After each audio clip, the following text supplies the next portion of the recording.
Hi you guys, it's Aging BJD, and I received this email on the 28th, but I was at a funeral, so I couldn't get to record this on the day and upload it a lot sooner.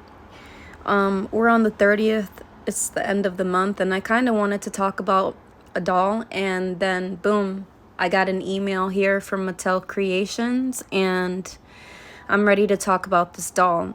So I took a bunch of screenshots and downloaded a bunch of images online of other Maleficent dolls to do a better comparison to express and explain why I don't find that this doll is worth $150.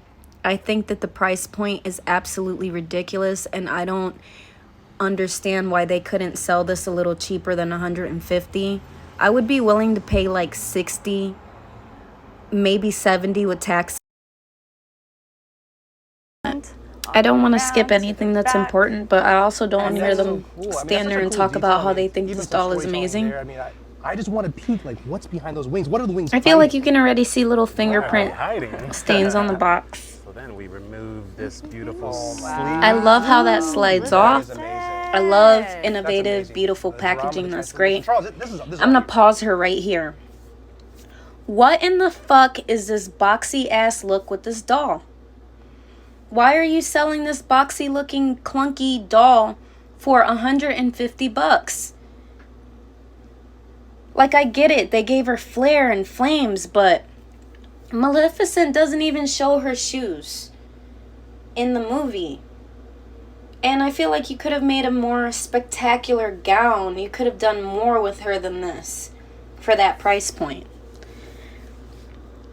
Yes, we remove this, and then you have this dramatic reveal of pulling out It's the sleeve, weak. and you can see. I'm not a fan. I'm not a fan of how much it cost. That's true to the animation. Yeah, so we really wanted the green flames to go seamlessly from the rigid box that you see here to the window in the front, all the way to the side, and then you could also see the same thing on the back here. I mean, that's one of the really cool aspects. You can see some Like, of her really look at those cool shoes. dragon legs. So these cool Those are shoes, lovely. which are They're also molded sexy, in a similar but translucent plastic, that's not what are soft Maleficent and looks pliable. You like. can take them on and off. And if you look really closely, Like, I don't know about that. you know, the tips of the shoes are shaped like dragon claws, and they're like dragon scales on the back. Those of the are heel. There's sexy just shoes, so though. much detail Hey. in this transformation Yeah, that it for starts sure. from the tip of the toes all the way to the top of her head, right?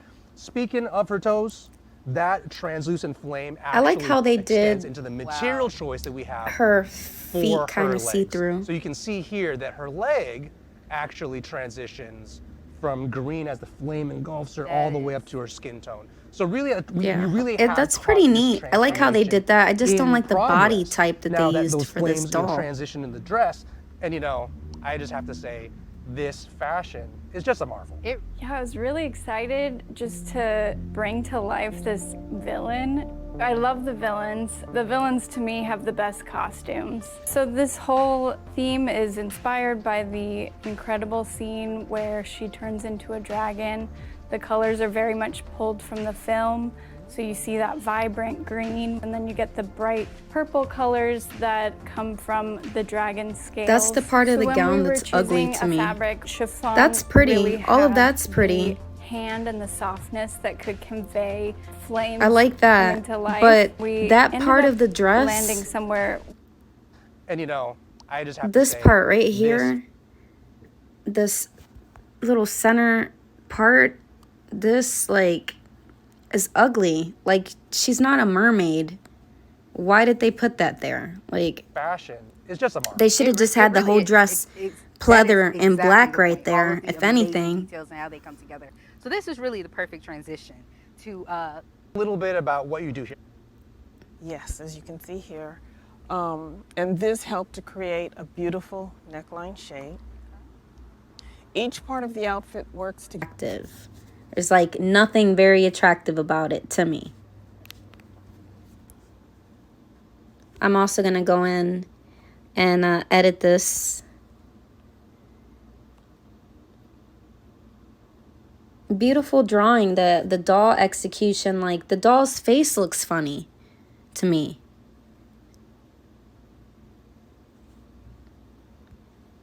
starts with a sketch. So, you know, as we have it in a drawn form, we start to pour over some of those details, see what works, what doesn't work. And like I said earlier, it has to look like Maleficent and tell the story of transformation. So the silhouette is key. I always look at the design from the outside in, and the first thing you see are the wings. The wings need to be big to convey this immense size of the dragon that she's just about to become, and just give it a little bit of drama. And let's take a closer look at the doll.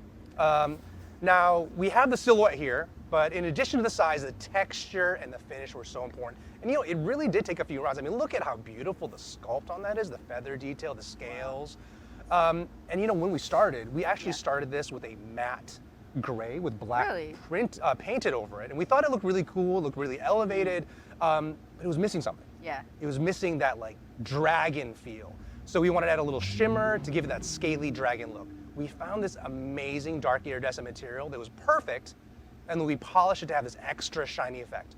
And so we bring all these elements together, paired with the incredible The color of the wings are stunning. I mean, I'm not knocking it. For this doll. I'm actually gonna knock it. You have to look Hang at this on. doll from the bottom up. Does the helmet There's so match many the other elements, wings? and, I did Because say I feel outside like in. the So wings here, are if we take a super look like at glittery the and base. shimmery, but So that starting at the helmet base, we can see looks a we little start the flat. storytelling, the transformation in the flames. Wow. Okay, that's the doll stand. Villains to me That's have the the best doll body. costumes. So this whole theme is inspired by the incredible scene where she turns into a dragon. So this is really the perfect. This whole theme is inspired by the incredible scene where she turns into. So this. I'm being annoying I with was this really right now. excited. I just really want to pause it there Bring to life this because I feel like they're not going villain. to talk about the body. I love the villains. The villains. Designer, the villains, to me, have the best costumes.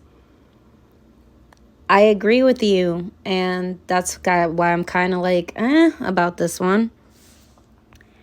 And then the doll body is so weak. So,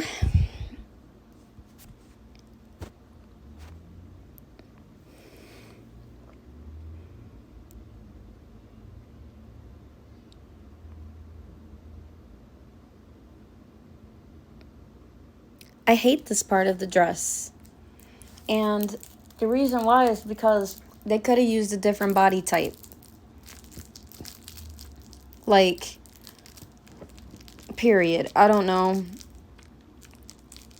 It just doesn't look very flattering. It looks very square.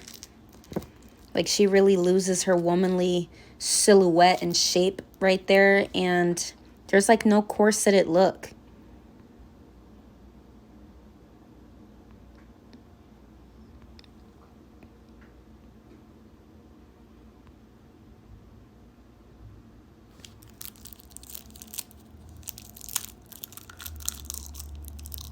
And let me also just say that because of Monster High, beefed up shoes like this really don't, it doesn't blow my mind.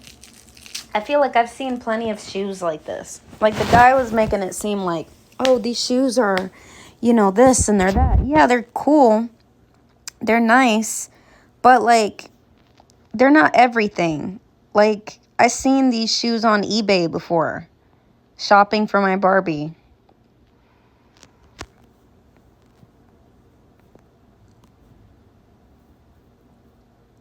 Yeah. No. I'm not gonna run out and get this one. She's too overpriced. She's unattractive out of the box. It looks too animated and too cartoonish, too soft. And that iridescent, that doesn't even match with her helmet. So it's a no for me.